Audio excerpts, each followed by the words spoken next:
My name is Arjun.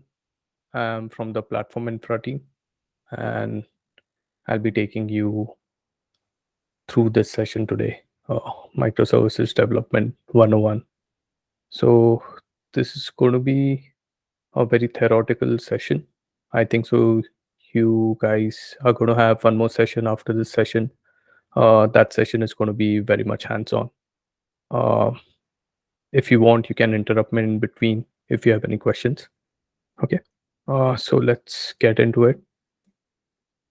Um, the goal for this course is to understand the platform what we have built at Mercari and the tools that we use to support the platform.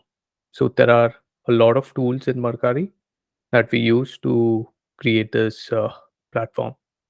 And the goal at Mercari is that we want developers to deploy microservices from day one. That means if you have an idea today, we want to have such an experience for the developers that they can make that service live in just a day. I think so. Last week we had Hackfest, and me personally deployed a service like within a few hours, and it was up and running. And we are talking about production grade services over here with all security things in place and all the best practices are being followed. Um, and the non-goals for this course are I'm not going to go deep into how microservices like work or the kind of applications we are having at Mercari, right? These applications, so I'm not going to go deep into this, right? If you have any questions specific to specific applications in Mercari, uh, it would be better to reach out to those specific teams. Okay, so why Mercari uses microservices? So before microservices, we used to use monolith, uh, and the drawback with monolith is the scalability part. As a monolith has many components in it, like right now we have different microservices for login, notification, search, shipping. But in a monolith, all that code is just shipped into one instance. And if you want to scale up just the logging component of a service, that's not possible in a monolith. You need to scale all the systems together. So, like, let's take an example of my notification service, right? Uh, this is part of the monolith, and once the monolith initializes, it like takes the dump from a Redis key store and stores something in an in-memory cache. So you're wasting a lot of resources when you're actually scaling a monolith because some components are not needed for scaling, but they consume that extra memory inside or sometimes some CPU. So scalability is not that great in monoliths. And the second thing is availability, right? Mm, so over here, uh, we have a shared database running for all these services inside the monolith, right? And if you lose that MySQL server, uh, all of your components go down. So that's also one of the drawbacks of having a monolith. Uh, the complexity, yes, because all this is part of just one huge code base, right? There are chances of you shipping some bad code and the whole monolith goes down. So it adds a lot of complexity on how code is shipped onto monolith architecture. And velocity is also one critical thing where if suppose one team is working on the notification part uh, and the other team is working on the logging part. Uh, so if the notification team wants to patch an urgent bug, there's a high probability that bug can also introduce some problems inside some other component inside the monolith. So the deployments also are very slow in a monolith case, and the review cycles are also very high in case of monolith. So This is the ideal architecture of a microservice. Uh, this is kind of giving you an overview of how things work at Mercari. So in this case, you can see we have listing service, we have shipping service, user service. So all these services are independent, and all these services actually have their own database and teams managing them. So the benefits of this is it's very resilient. Like if any of the service goes down, all the services are not affected. So in this case, if user service goes down, only shipping and listing goes down, but the item and the timeline service is still running. So when a user opens the app, he can still see the things inside the app, and other things are not working in this case, but the user is still able to like browse the application, use the application. And we also have flexible scaling in this case. In our case also, item microservice is the most used microservice inside our infrastructure. So we would want to scale that up. So we just need to scale that microservice up. Like, so we have flexible scaling when we have microservices. And we also have simplicity because all the databases are divided. So each team can easily manage their own database. And agility. Over here, agility is their each team having their own, what do you say, velocity of deployment. Uh, they can deploy whenever they want. They can have their own release cycles. They can have their own release strategies. So this is kind of a continuous delivery each team can have for each of their microservices, depending on their SLOs or SLAs. So this is a very basic overview of the microservices architecture at Mercari. And if you want to know more about microservices, these are some links you can look at. And there are a lot of resources online, a lot of YouTube videos, which you can check out to learn more about microservices and why they are useful. Okay. So role of microservices developer, right? Uh, in Mercari's case, um, we don't have a separate testing team or an SRE or a software engineering team, right? We expect teams to do all these roles. Uh, what do I mean about this is let it be alerts, let it be testing, uh, let it be some kind of automation, what you want to do, right? And the SLOs and SLAs are always on the team itself. And this is one of the, what do you say, engineering mm, culture we want to make at Mercari, where we want developers to have accountability, right? And we want them to go bold. So we want developers to manage the whole life cycle of a microservices, and they can do whatever they want with it, and be the sole owners of it, and have complete control over it. So in this diagram, you can see an example where service A is developing the service, testing it, deploying it, and operating it. So each team can have its own specific strategy to develop, test, deploy, and operate. Because one service can have a better way to deploy something or a better strategy, but the same strategy might not work with the service B. So this creates a lot of, what do you say, isolation also between the services, and it gives a lot of options for all the teams to uh, have their own strategies in place, right? And this is one of the links you can use to read more about this development cycle. So Netflix also kind of uses the similar cycle what we are using at Mercari. uh, this is a nice blog, you can read it. Okay, so moving on, we have the technical stack, right?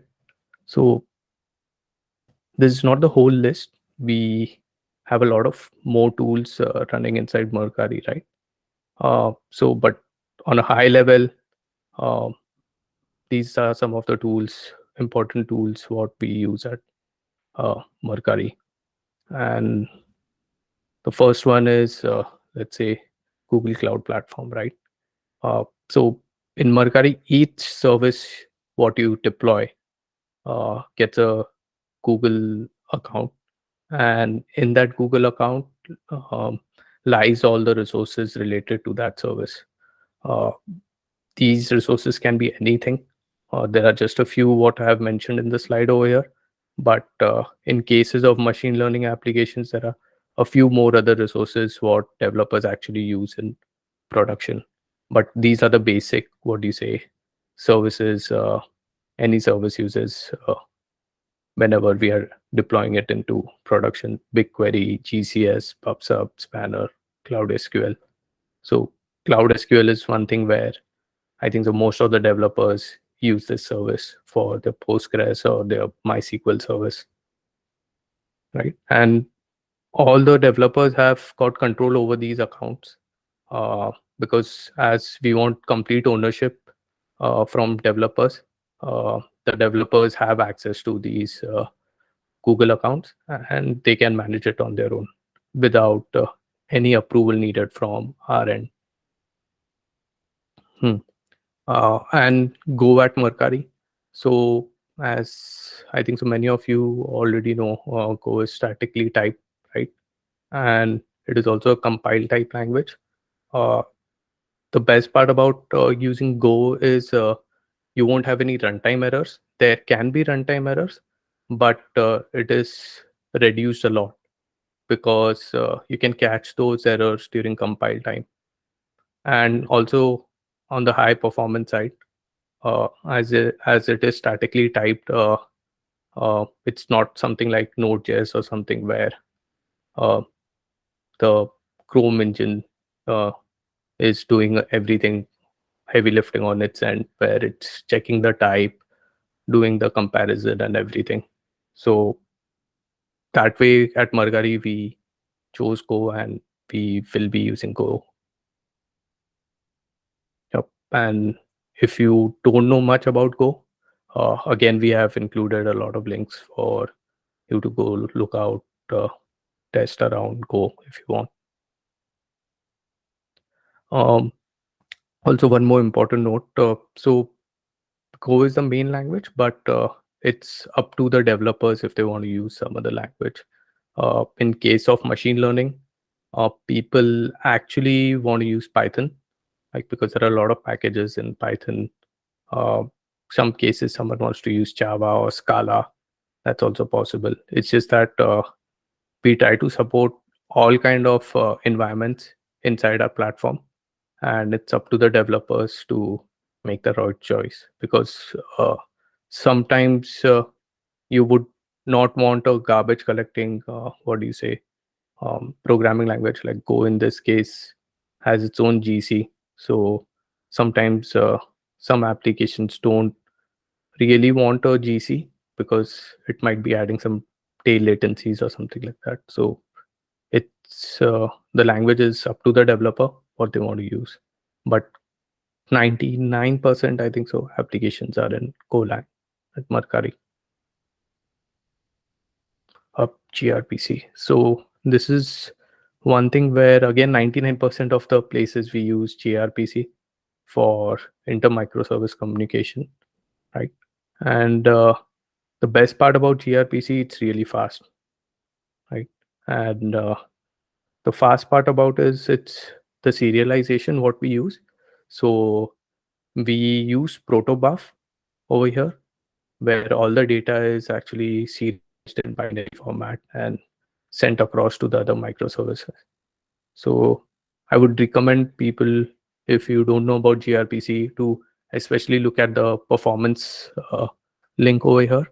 So this explains you properly what is the difference between, what do you say, uh, using JSON or using protobuf uh, with gRPC, like the kind of data savings you have of transferring data from one microservices to another microservice, and also a lot of, what do you say, uh, performance benefits you get with gRPC. So this is one link I would recommend people. Docker. Yep, I think so many of you already know what is Docker. Um, and Docker is mostly just used for local development, right? And for building the images, nothing apart from that. You might have Docker on your local machines just to run your local development packages.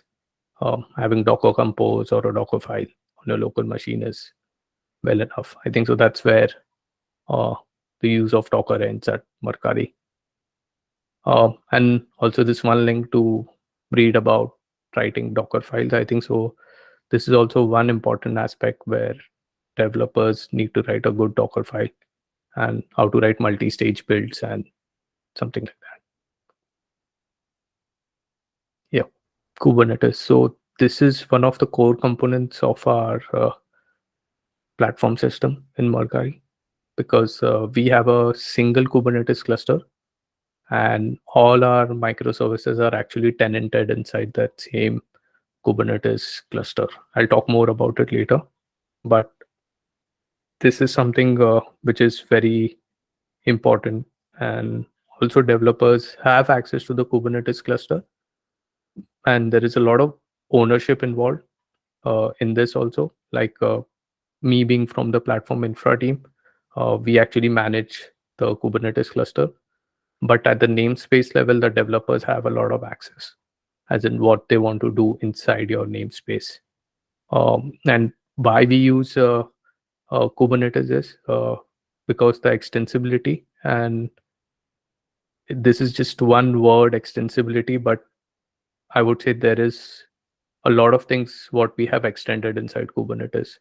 Uh, we actually use a lot of controllers. We use a lot of admission webhooks inside Kubernetes to actually create the platform. So there is a lot of tooling built upon Kubernetes to create a PaaS-like feel inside our platform in Mercari. Yep. And if again you don't know anything about Kubernetes and you're new to all this, just go through the basics, or there are good documentations available online where you can learn about Kubernetes. Terraform. So this is also one critical component. This is again managed by the platform infra team. Um, so we use Terraform to deploy everything. You might see at some places or some companies, people use the UI, CLI, or API directly, but we don't do that. All the resources over here in Mercari are created via Terraform. And why we use Terraform is because the kind of tooling we have built around Terraform, it actually reduces the load on developers in a way. Like when you want to get a new service up and running, you can do it within an hour. But creating an enterprise grade service in an hour is not possible until unless there is a lot of tooling made already around it. So at Mercari, we have actually built a lot of tooling around Terraform, and we use Terraform at Mercari. And at the same time, we have given control to developers where you can make changes to Terraform and you just need reviews from your teams. Unless it is a very, what do you say, Kubernetes change, then I think so you need a review from the platform team, or else the developers have complete control over all the resources, right? And again, you can just check out the links if you have never used Terraform or you're new to Terraform. You can read about it. Spinnaker. So currently, this is something which is on its way out, but we are still using it. We are going to migrate away from Spinnaker soon to Argo CD and Tecton. We call it Drop Speed CD in Mercari, but still we are using Spinnaker. And Spinnaker actually gives us a lot of, what do you say, strategies and options to deploy our services, where I can have a canary analysis pipeline inside Spinnaker. Like before deploying uh, my application, I can do a regression test and all these things are possible in Spinnaker. So this is also a very critical component till now, but in future, it is going to be replaced by our new CD system.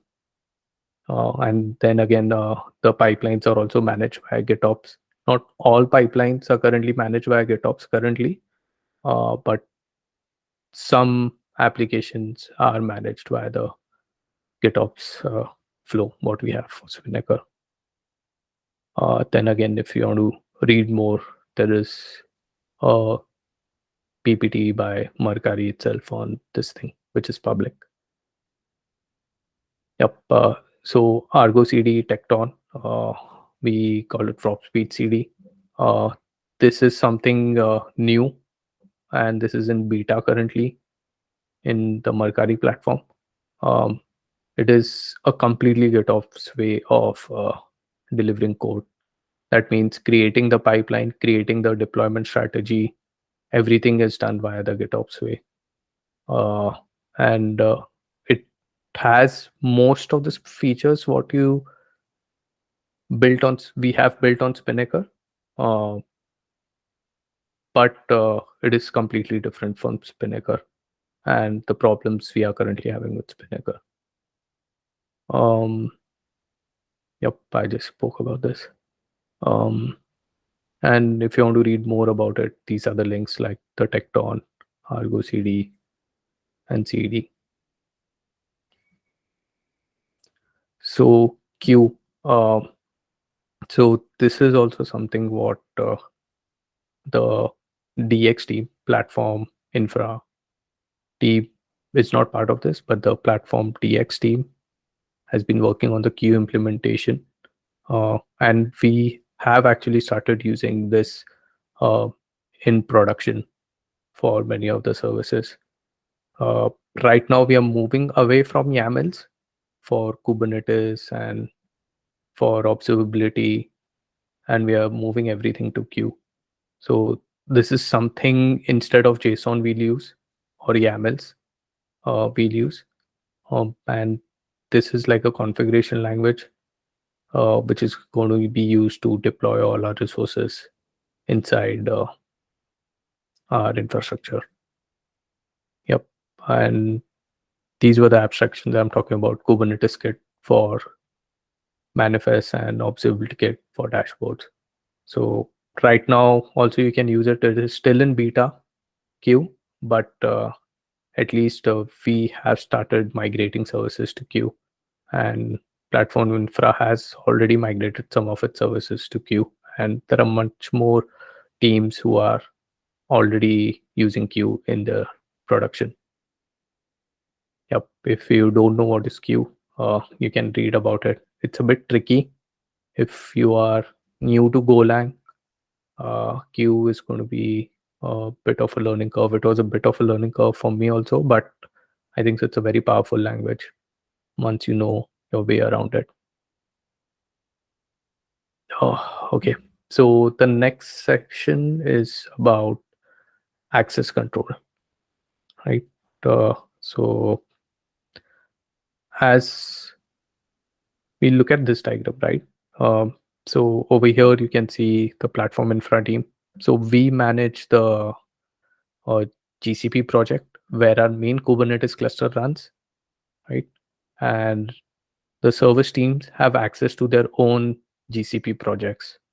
Like in this case, service team A has access to GCP project service A, but the services for service A team actually run inside our Kubernetes cluster, inside their specific namespace. So we have a common Kubernetes cluster, and as I mentioned earlier, we do tenanting based on namespaces. So in the further slides, I'll explain you some things what we have built internally, some tooling, which creates all these resources whenever you're creating a new application. So it creates a namespace, PagerDuty, this, that, that. A lot of things are boilerplate code is created whenever a new service is onboarded. So in this example, you can see the service A team has a GCP project. It has a spanner, and all the services are running inside the Kubernetes cluster. And there is kind of RBAC created via that boilerplate code. There's something called a Steam kit, what we have. I'm going to explain it later. But that actually creates those specific uh, rollback access control objects inside Kubernetes. That way, whenever you're creating a service and you're adding a team member to a new service, um, Terraform will automatically create the IAM bindings to give you access to that project and also give you permissions to access that specific namespace in Kubernetes.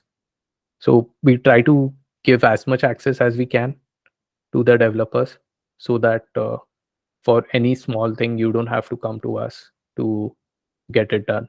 You have access. You have access to Terraform, and the best part is most of the changes you just need a review from your team members itself, unless it is an architectural change like um, having some restricted load balancer running inside the Kubernetes cluster. In that case, the platform team manages, and the platform team has written some policies uh, inside specific repos, uh, which actually prevent uh, teams to do some suspicious actions or malicious actions inside the Kubernetes cluster.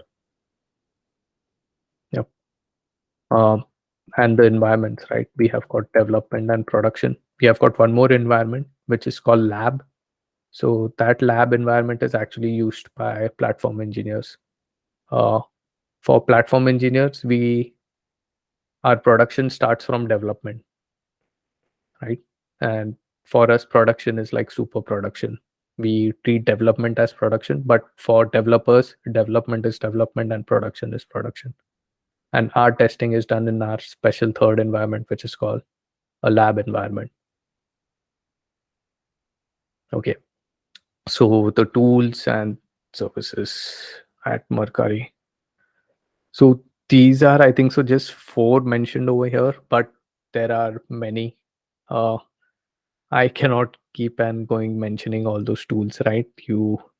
But these are the core tools what we use at uh, Mercari, because in the development lifecycle, you'll at least need uh, 3 of these: PagerDuty, Datadog, and GitHub Actions. Yeah. Someone has a question. Sorry, it was a misclick. Okay, no problem. Okay. Okay. So for CI, we use GitHub Actions. If you don't know about it, you can just read about it. Go to the GitHub Actions link. For Datadog, uh, this is our main observability tool where all that observability data is pushed into Datadog. And PagerDuty is for our on-call management. Um, and there is also, again, I'm emphasizing there's a lot of automation again on PagerDuty, Datadog, GitHub Actions, and Sentry.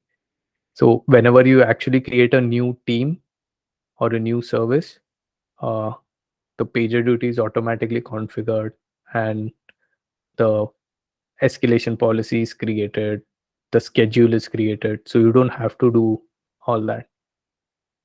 And I think so if everyone knows at Mercari, uh, we have an on-call, what do you say, allowance. So whenever you actually go on call, you get paid some money for being on call. So all that automation is part of this. The schedule is created, then some reports are taken from PagerDuty and sent to the uh, payroll team, and they like put in that extra money in your month salary. Um, so GitHub Actions, this is our CI. Uh, we don't do much CD on GitHub Actions right now, but I think so in future we might start doing some little bit of CD on GitHub Actions, which is not that complicated. For complicated strategies, we might still need something like Prop Suite CD or Spinnaker. But for simple CD, I think so we can use GitHub Actions. But now in this case, we mostly use it to run just tests and build images, push it to the registry. Um, Datadog again over here is a monitoring tool. All metrics, traces, dashboards, PagerDuty, and Slack integrations are connected to Datadog. Uh, Mercari US does use Grafana on their end, but Mercari JP mostly uses Datadog for now. PagerDuty again, yes, as I spoke, we have on-call schedules and alerts via phone calls in this case. Sentry, not many teams use Sentry, right? But this is when some critical errors happen or something like that, we use Sentry for. Not all teams use it, but some front-end teams mostly use Sentry for their alerting. Okay, GitOps as Mercari. This is the main component, what actually makes our platform run at Mercari. Without this, I think so, our platform wouldn't be possible, because the kind of policies we have written inside our GitHub workflows uh, manages the security part and also standardizes things in case like uh, in the GitOps flow. We have actually written certain policies, like in this case, right? Terraform. So, as all teams have got access to the Terraform, right? Service A team can create a Terraform, and that Terraform will actually create those specific resources in your project. So, what platform infra team does is, and rest of the platform team does is, we write certain policies inside this GitOps workflow. And what these policies do is it prevents service owners to create some random resources or create some malicious things inside the what do you say, inside the projects. So, and there are some standards also set where we enforce some resources to be created with some specific configuration. I would give you an example of, let's suppose I'm trying to create a Kubernetes cluster, right? So I wouldn't want my any of the teams to create a Kubernetes cluster which is of uh, a version less than X. So anything X minus one, automatically the PR fails, and the PR just won't go ahead. Or having some other policy, like if the team wants to use some specific um, subnet, it wants to create a subnet or a VPC inside this service, they need to file the PR, and the PR will automatically get assigned to the platform team. And once we approve that PR, then only it can get merged. But if suppose service B team wants to create a Redis server, so we have certain policies where authentication needs to be enabled. If all the policies pass, right, then it's fine. The team can itself just review the PR and merge it, and they have their uh, Redis server created inside their project. Yep. And this is also one important repo what we have, the proto repo. In this proto repo, actually the service team creates their protobuf definitions. And once the protobuf definitions are merged inside this repo, it actually automatically generates all the clients for all these languages. So other teams can then use these client packages to communicate with the microservice. So each service actually creates its own protobuf PR and merges it into our proto repository. Yep. So as I was talking about before, right? The so this is something what we have built, starter kit. It is actually a Terraform module which creates a lot of boilerplate resources, like the GCP project, the IAM, Kubernetes namespace, the PagerDuty schedules, right? So for you, you might write just 100 lines of code inside the starter kit module, which is again a boilerplate code, and we have created scripts which you can just run and it creates a new service.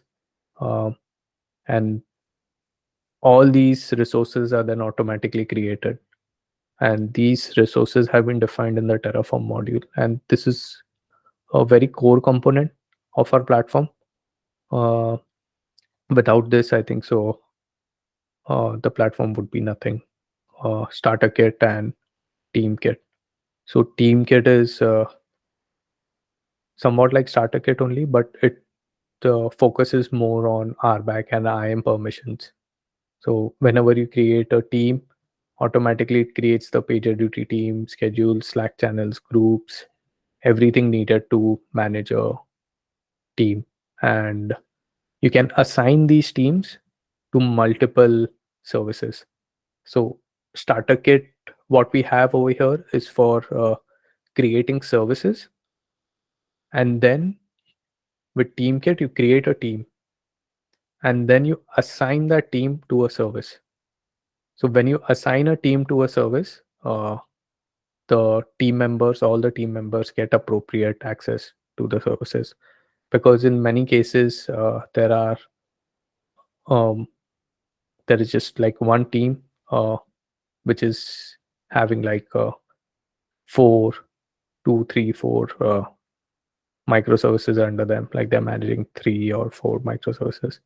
So each of those uh, team members can have access to multiple services. In our case, in platform infra case, we have components like cert manager, sysdig. So all these multiple services are actually assigned to our team, Gozo platform infra, JP.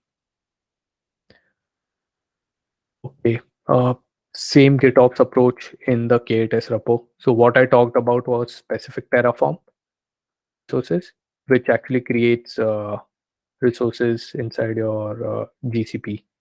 Over here, we have another repo for Kubernetes, which actually does all the same things what the Terraform repo does, but for K8s resources.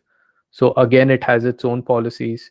Like in this case, you see service C team is trying to create a PR, but they won't be able to review the PR because they must be creating some restricted resources.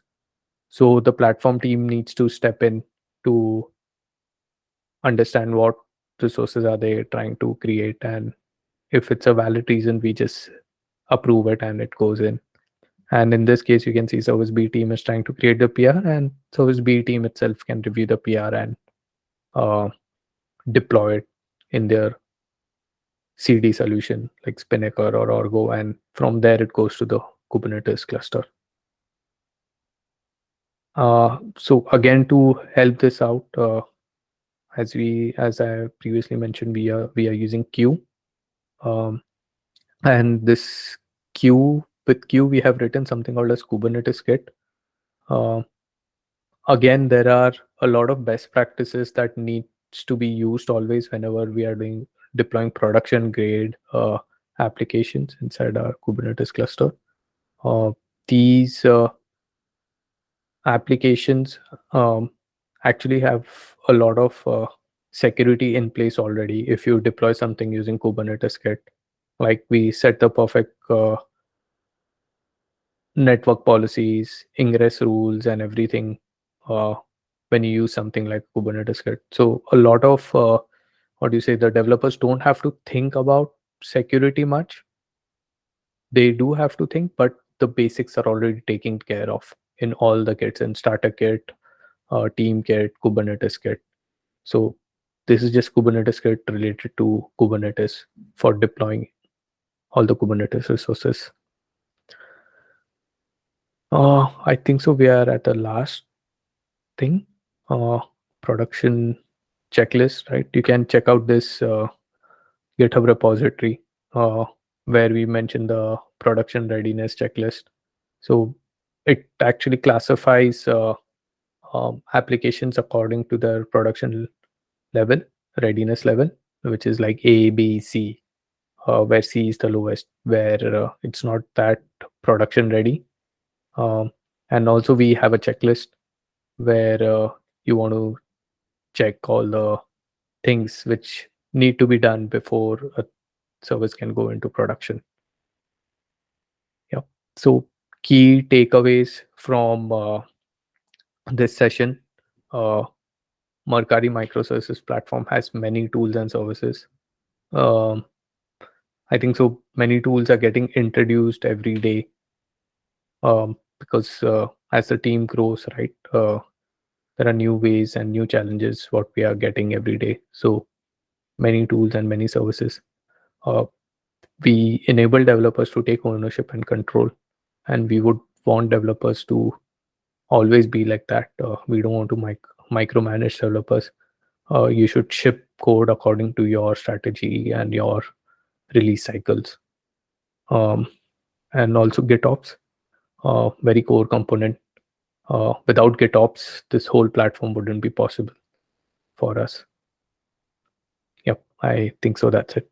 And this is our engineering block. If you want to check it out, understand what all is going on currently at Mercari, you can read this block. Yep, I think so. That's it.